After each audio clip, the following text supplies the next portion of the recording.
Thank you, everyone. My name is Joe, and I'm an alcoholic. And it's truly by God's grace and the fellowship of Alcoholics Anonymous and the program of Alcoholics Anonymous that I found in a book called Alcoholics Anonymous, I'm sober today, and for that I'm very, very thankful. Charlotte. Hi, everybody. My name is Charlie Parmlett. I'm a very grateful recovering alcoholic. Hi, Charlotte.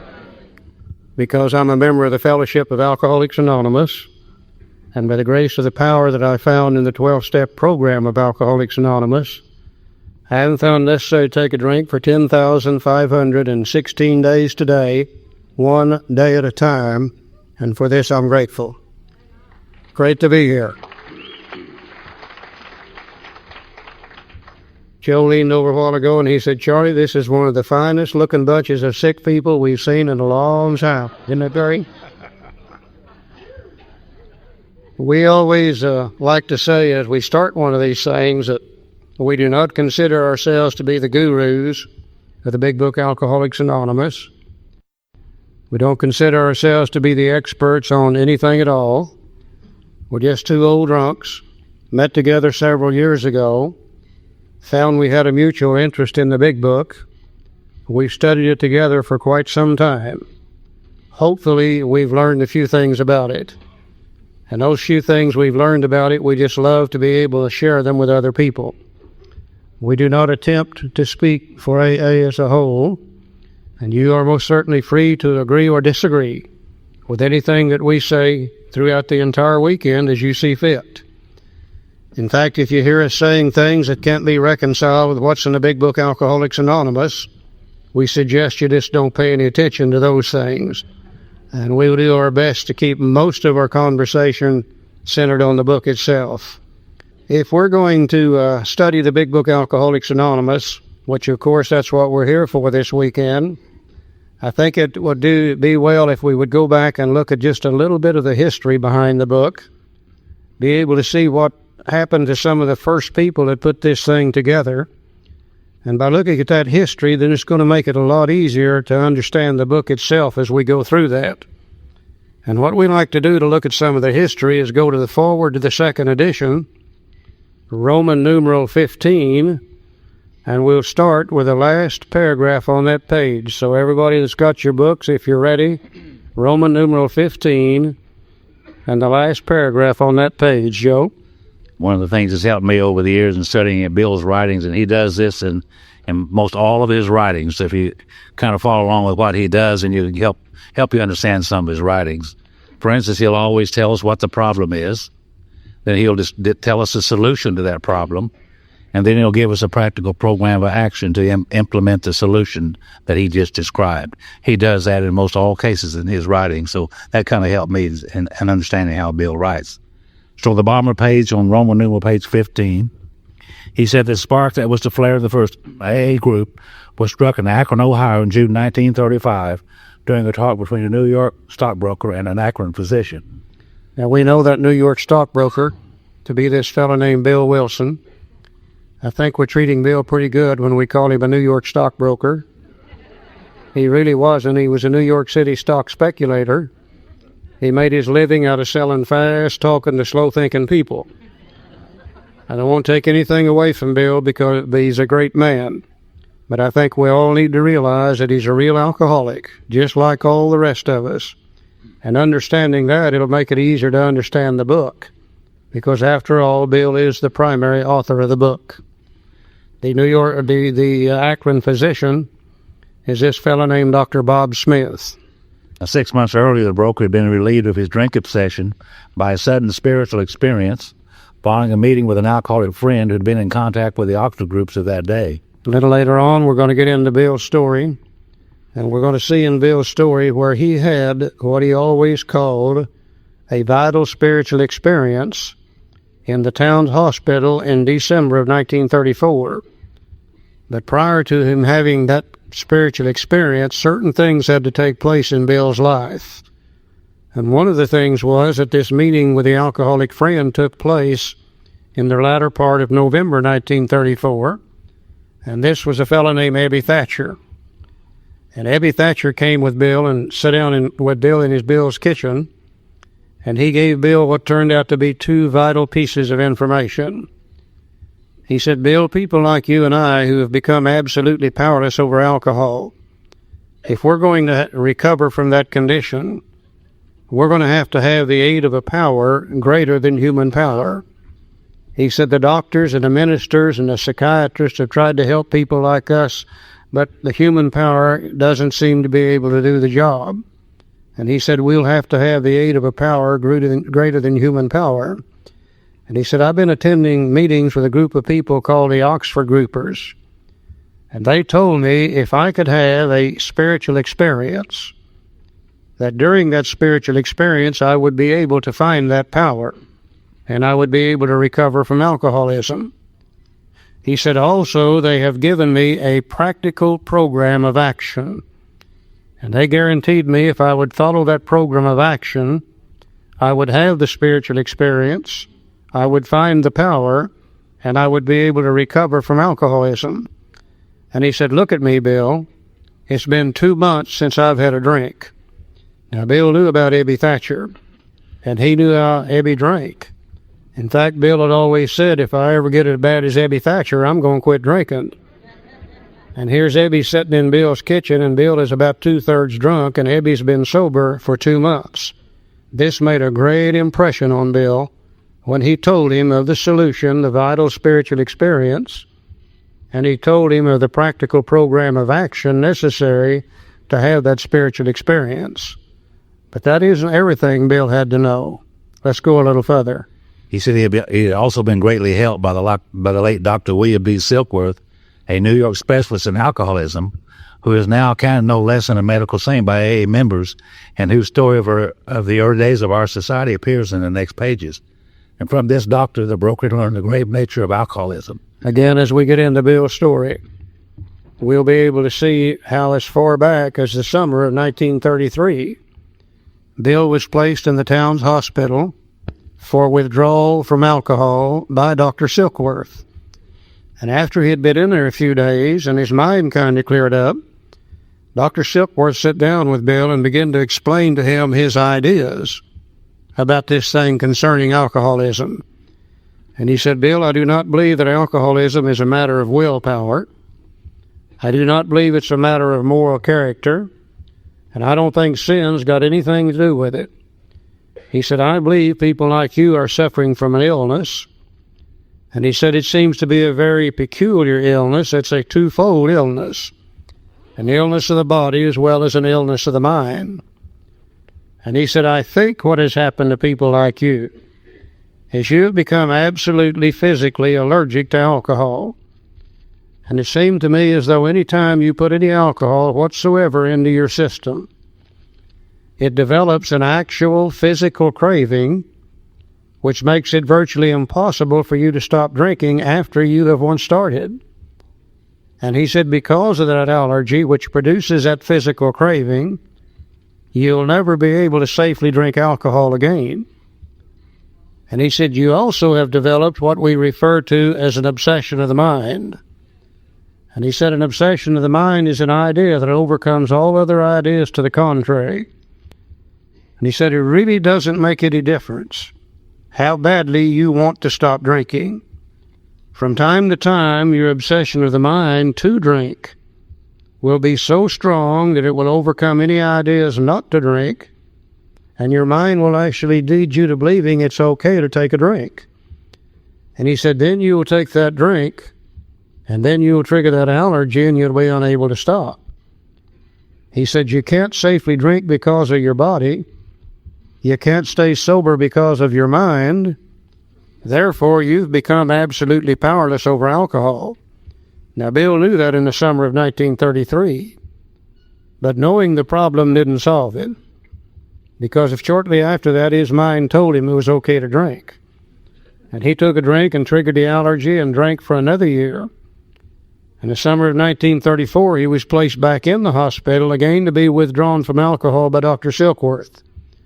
And this time Dr. Silkworth pronounced him incurable and told Bill's wife, Lois, that this guy is either going to die from DTs, or he's going to become completely insane from a wet brain, and you're going to have to lock him up or hire a bodyguard if you expect him to live. And Bill overheard that, and he said this time fear sobered him for a bit. But then on Armistice Day, 1934, his mind told him it was okay to drink. And he took a drink and triggered the allergy and couldn't stop drinking. It's only after Ebby came to see him and gave him the solution to that problem and gave him a program of action that Bill was able to recover.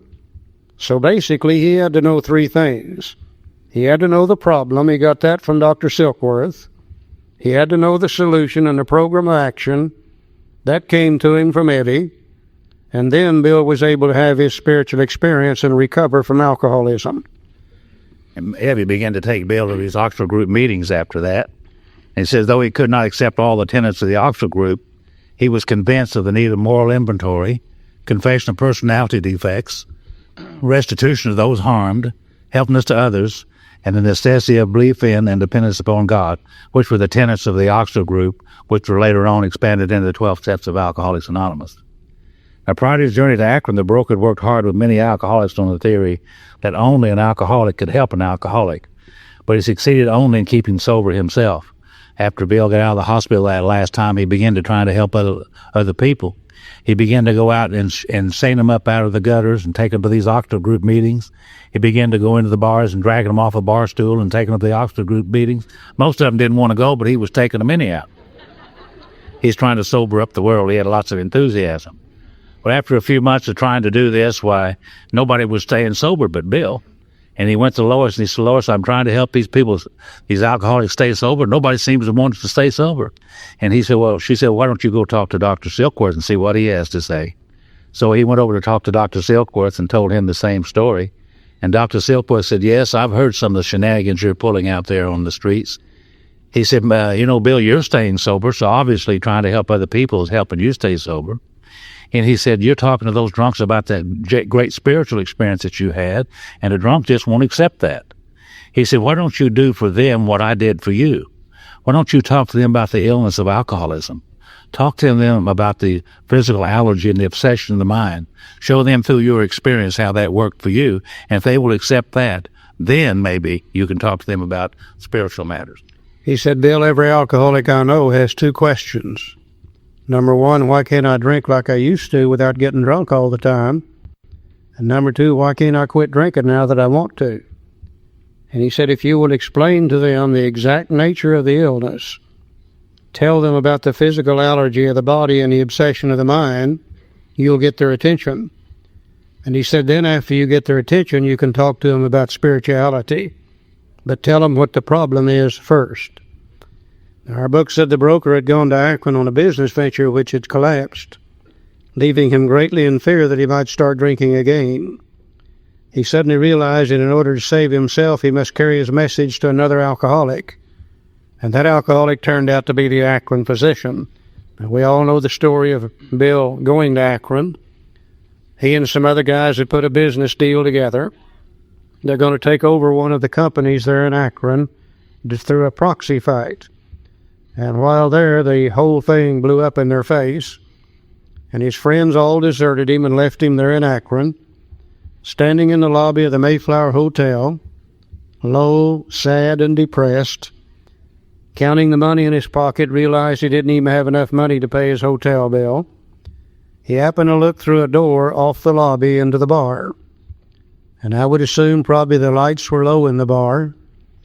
The music was probably playing in the bar. The laughter was great and the smoke was thick.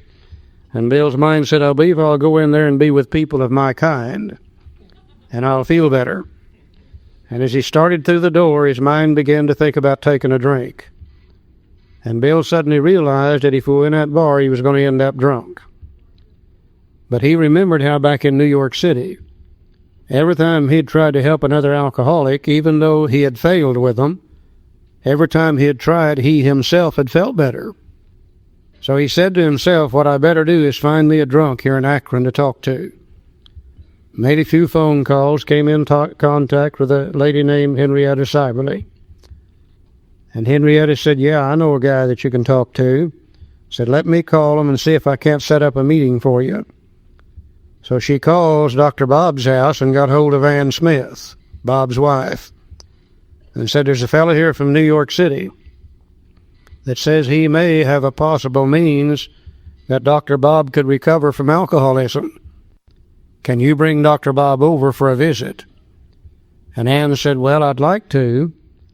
But she said, you know, this is the day before Mother's Day, and he brought me home a potted plant, and it's sitting on the table, and he's potted underneath the table. She said, let me wait until the morning and see if I can get him to come over. So, of course, the next morning, as soon as Dr. Bob woke up, she set in on him to go over to Henrietta's and see this guy and talk to this guy from New York City. Now, you know, Dr. Bob didn't feel very good the next morning. Hung over and felt bad, and he said, I'm not going. And Ann kept after him and kept after him and kept after him, and finally, Dr. Bob said, I'll go over there and give that guy 15 minutes of my time, and then I'm coming back home. So Ann took him over there, and Bill and Bob went into a room by themselves, and they stayed in that room for literally hours. And Dr. Bob came out of that room, and he said, this is the first man I've ever met that knows what he's talking about when he talks about alcoholism. Let's see what happened to him. He said the physician had repeatedly tried spiritual means to resolve his alcoholic dilemma, but it failed. Bill was surprised to find out Dr. Bob was already in the Oxford groups. He knew more about the solution, the spiritual experience, and the program of action that Bill knew. But he had never been able to apply it to the depth necessary to recover, because he didn't know what was wrong with him. You see, he thought it was willpower. He thought it was moral character. He thought it was sin. Why would he not? That's what everybody had told him up until that time. And what really interested him was the message that Bill had to carry regarding the problem, not the solution, not the program of action, but what alcoholism really consists of. He said, but when the broker gave him Dr. Silkworth's description of alcoholism and his hopelessness, the physician began to pursue the spiritual remedy with a malady for his malady with a willingness he had never before been able to muster. He sobered never to drink again up to the moment of his death in 1950. You know, Bill went in there this time. For the first time, he began to talk to Dr. Bob about the allergy to alcoholism. He told him that every time he would go down by the bar and had every intention to have a drink or two, he would drink more than he intended to, and he'd drink more that night or the next day, and he'd be off and running again. And he said this Dr. Silkworth had told him that was a physical allergy that caused him to want to crave more drinks after he took a drink. And Dr. Bob said, well, yes, I drink just like that. You know, you really know what you're talking about. That's the way I drink too. I would want to have one or two drinks, and the next thing I know is I drank 3, 4, 5, 10, or 15, or 20 and didn't know how I got started. He said, you call that a physical allergy? He said, that's right. And he said, another thing, he said, when I'm not drinking, when I'm sober, I have these thoughts that I want to drink all the time. It's always on my mind. And Dr. Silkworth said that's the obsession of the mind, that we're obsessed with the idea to drink. And Dr. Bob said, well, I have those same kind of thoughts. You really know what you're talking about. So they reached a rapport through the illness of alcoholism and explained it in great detail. And Dr. Bob said, that's me. That's just the way I drink. You really know what you're talking about. So they had some identification going. You know, this is the first time that Bill had tried this. Everybody back in New York City, he had always talked to him about the solution, the great spiritual experience, the big white flash he had had at the town's hospital. But he sat down with Dr. Bob. He didn't talk to Dr. Bob at all about Dr. Bob's drinking either. I'm sure that's what Dr. Bob expected to hear. Everybody else had talked to him about his drinking. But Bill said, let me tell you about my drinking. And through the sharing of his story, talking about his own allergy, Dr. Bob could see himself immediately in it. Through the sharing of his own story, talking about his obsession of the mind, Dr. Bob could see himself immediately in it.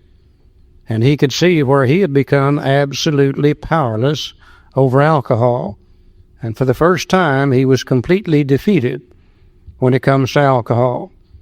Then he began to apply the little program of action to a depth he had never been able to do before. Then he had a spiritual experience, and he recovered from alcoholism too. Now, this seemed to prove that one alcoholic could affect another, as no non-alcoholic could. You know, through the sharing of our story with a new person, we can affect them as no non-alcoholic could, because we have immediate identification. about the physical allergy, about the obsession of the mind, about the way we think and the things that we do. It also indicated that strenuous work, one alcoholic with another, was vital to permanent recovery. Remember, Bill was about to get drunk, and he really didn't go see Dr. Bob to sober up Dr. Bob. He went to see Dr. Bob to keep Bill Wilson from drinking. So it proved that night that working with another alcoholic was vital for our own recovery, too. Now, immediately, one of the Oxford group tenets was you got to give it away if you're going to keep it. So immediately they made a decision, we're going to have to find us another alcoholic to talk to. And Dr. Bob called the Akron City Hospital, where he was actually working at that time, talked to the head nurse and said, do you have an alcoholic down there that we can come and talk to? We believe we found a way to help them overcome alcoholism. And she said, oh, yeah. Said, we've got a real one down here. Said, he's just blacked both eyes of one of the nurses. Said, we got him tied down in bed. And Dr. Bob said, put him in a private room. We'll be down in the morning to see him. And she said, okay. And by the way, Dr. Bob, have you tried this on yourself? So the next morning they go down to see this fellow. He's named Bill Dotson.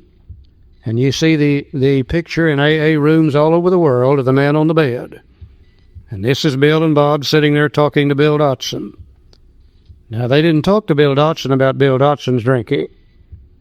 They talked to him about their own drinking.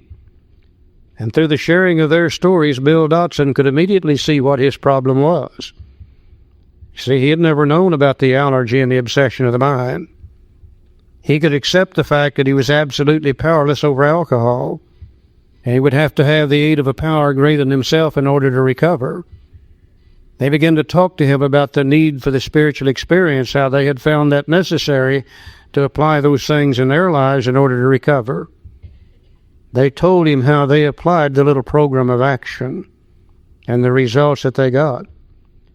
2 days later, Bill Dotson said to his wife, get my clothes out of the closet, I'm going home. And he gets up and he dresses and he goes home and he starts applying the program of action. And lo and behold, he had a vital spiritual experience and he recovered from alcoholism also. Now this makes 3 of them. In the summer of 1935 in Akron, they all 3 know the problem. They all 3 know the solution. They've all 3 applied the program of action. They've had a spiritual experience and they have recovered from alcoholism. So this work continued. This work at Akron continued through the summer of 1935. There were many failures, but there was an occasional heartening success. You know, we always give credit to Bill and Bob in the first 100, which rightly we should. But if we would go back and think about that summer of 1935, these guys really they didn't have much idea about what they were doing. They had found a few simple things that had worked for them. And they would try this on many, many different people that summer. And if it worked, then they would keep it. And if something didn't work, they might discard that. Learning as they went through that summer, working with people. I know one of Dr. Bob's favorite things was to fill them up with sauerkraut juice mixed with honey. He knew that there was vitamins in that sauerkraut juice that would help the body, and of course the honey was a form of energy. And they tried that amongst many different things.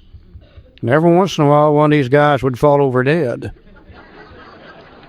And I can almost see Bill turn to Bob and say, oh, shit, let's don't do that again, yeah. I think maybe we ought to give credit to those they failed with that summer, too. They probably learned more from their failures than they did from their successes. So when the broker returned to New York in the fall of 1935, the first AA group had actually been formed, though no one realized it at the time.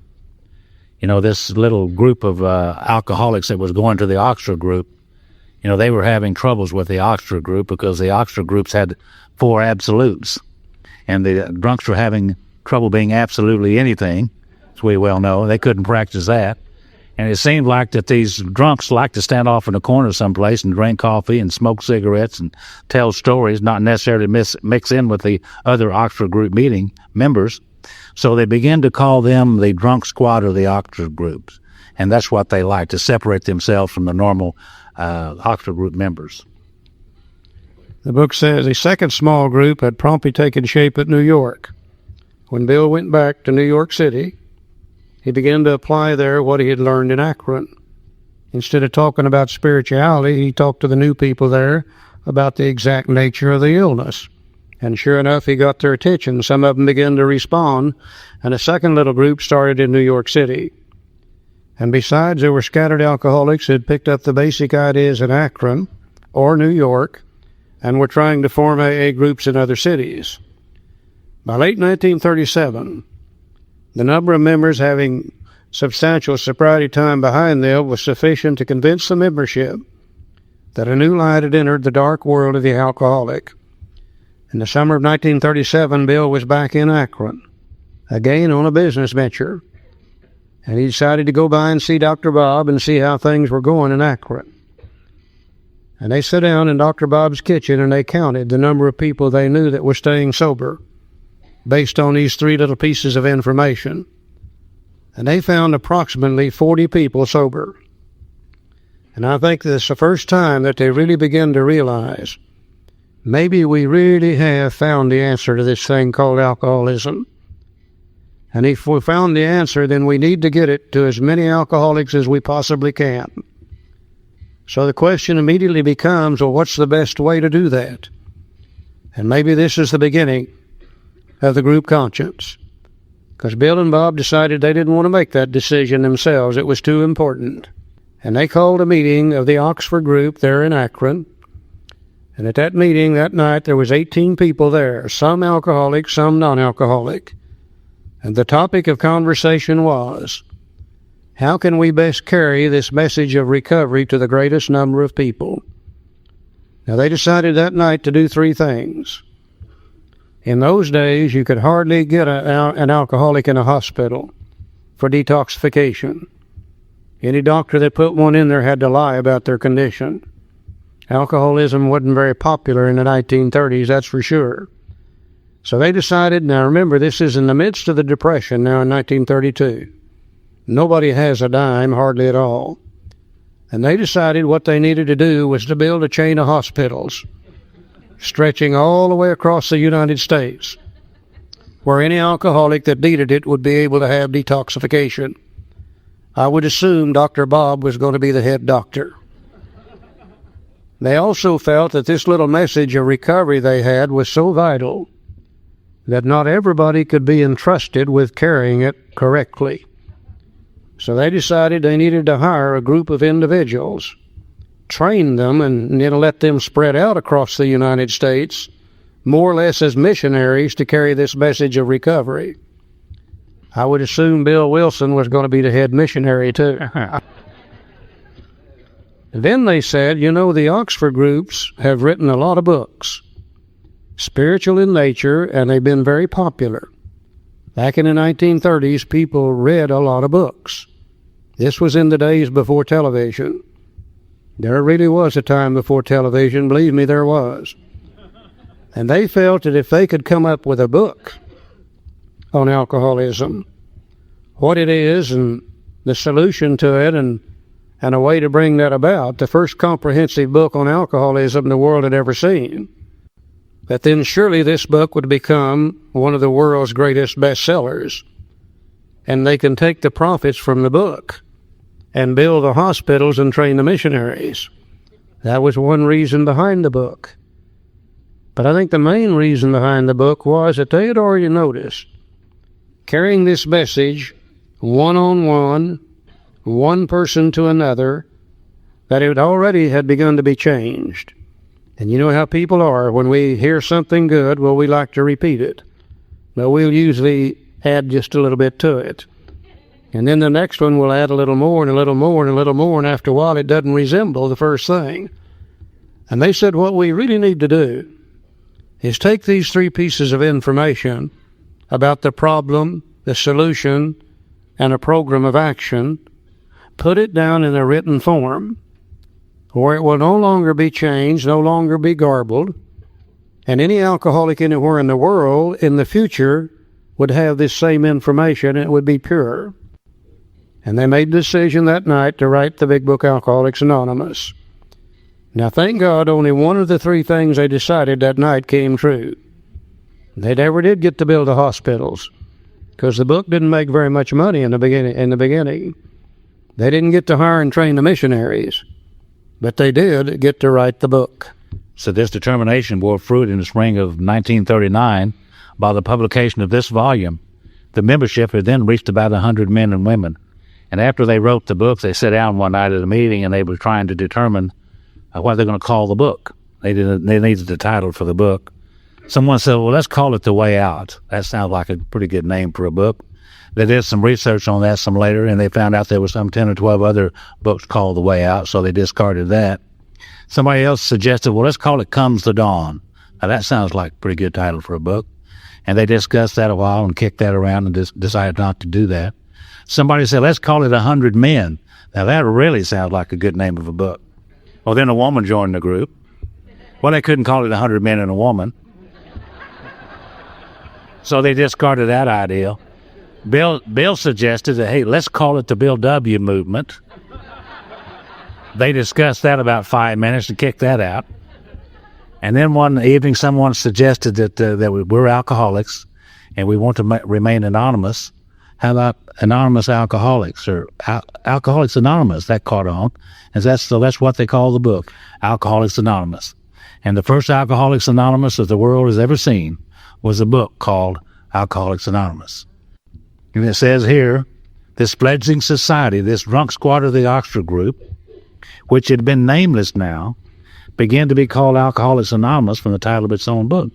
So we have two Alcoholics Anonymous, don't we?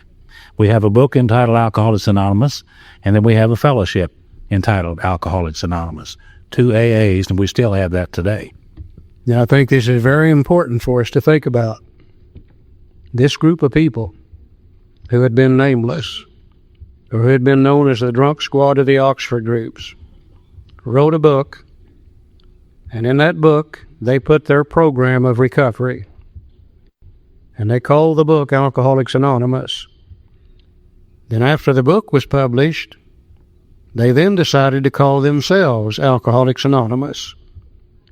Now, in 1939, the program in the book Alcoholics Anonymous and the program in the fellowship Alcoholics Anonymous were exactly the same. The book then began to go out across the United States. And the first person out here in California got a copy of this book. Read it, studied it, did what it said, recovered from alcoholism. Started a group called Alcoholics Anonymous. The first person in Arkansas got a copy of this book, read it, studied, did what it said, recovered, started a group called Alcoholics Anonymous. Now, the growth of the fellowship began to come from the book, Alcoholics Anonymous. Now, as the fellowship began to grow and get bigger and bigger and bigger, they began to notice something that the first 100 didn't have. They began to notice the great power of a fellowship of people who have escaped from a common problem. Now, the first 100 didn't have that. They only had 100 people, period. But the fellowship, as it grew and got bigger and bigger and bigger, and they began to experience the power of fellowship, they then began to question the need for the severity of the program in the book. And they said, do you mean we really have to turn all of our will and our life over to the care of God as we understand it? Couldn't we give him the drinking and keep the rest?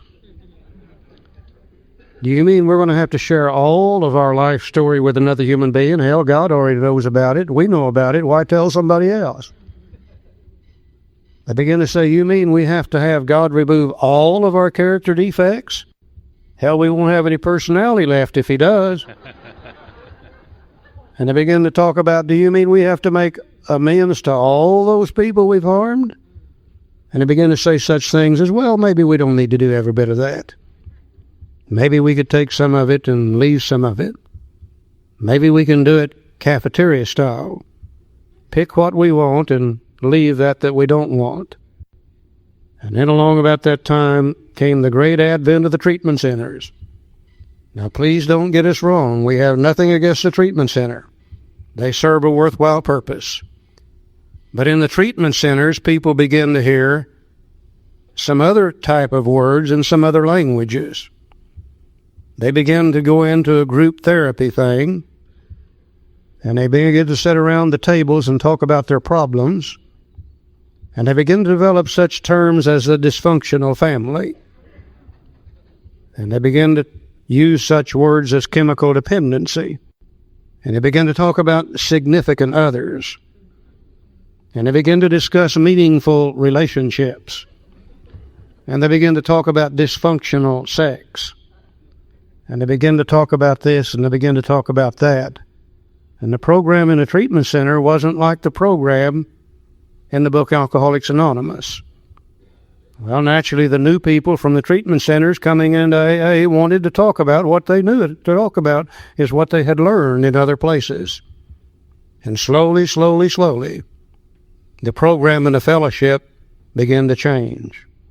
And as the years went by, it began to change more and more and more. And they began to talk about significant others. And they began to discuss meaningful relationships. And they begin to talk about dysfunctional sex. And they begin to talk about this and they begin to talk about that. And the program in a treatment center wasn't like the program in the book Alcoholics Anonymous. Well, naturally, the new people from the treatment centers coming into AA wanted to talk about what they knew to talk about is what they had learned in other places. And slowly, the program and the fellowship began to change. And as the years went by, it began to change more and more and more. We like to refer to those meetings as group depression meetings. You go in there feeling pretty good. Halfway through the meeting, you might as well just go ahead and blow your brains out. Hell, it's not even worth living any longer.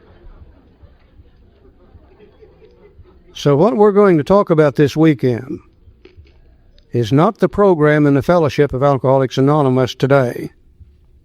We're going to talk about the program in the book Alcoholics Anonymous that the first 100 used, which has never been changed. Now, the program in the fellowship has definitely changed. The program in the book has never changed. Let's go to Roman numeral 20. Let's see how effective this thing used to be when the program in the book and the program in the fellowship were the same. So while the internal difficulties of our adolescent period were being ironed out, public acceptance of AA grew by leaps and bounds. For this, there were two principal reasons: the large number of recoveries and reunited homes. Now, these made their impressions everywhere. Of alcoholics who came to AA and really tried, 50% got sober at once and remained that way. 25% sobered up after some relapses, and among the remainder, those who stayed on with AA showed improvement.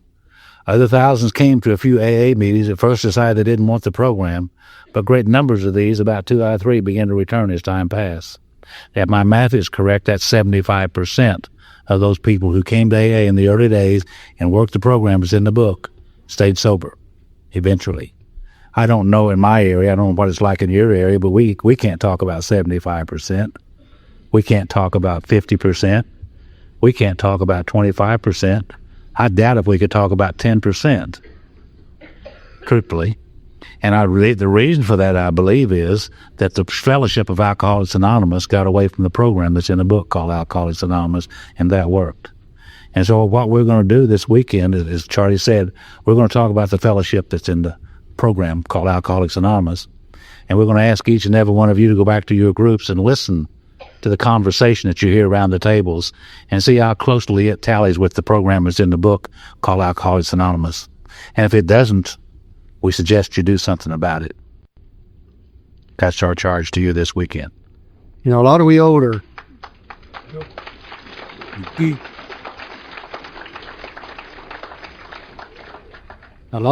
members of Alcoholics Anonymous tend to blame this problem on the newcomer. And the newcomer comes in here, and they want to talk about the only thing they know to talk about. And too many of we older members have said, well, we can't identify with those people anymore, so we're just going to stay home.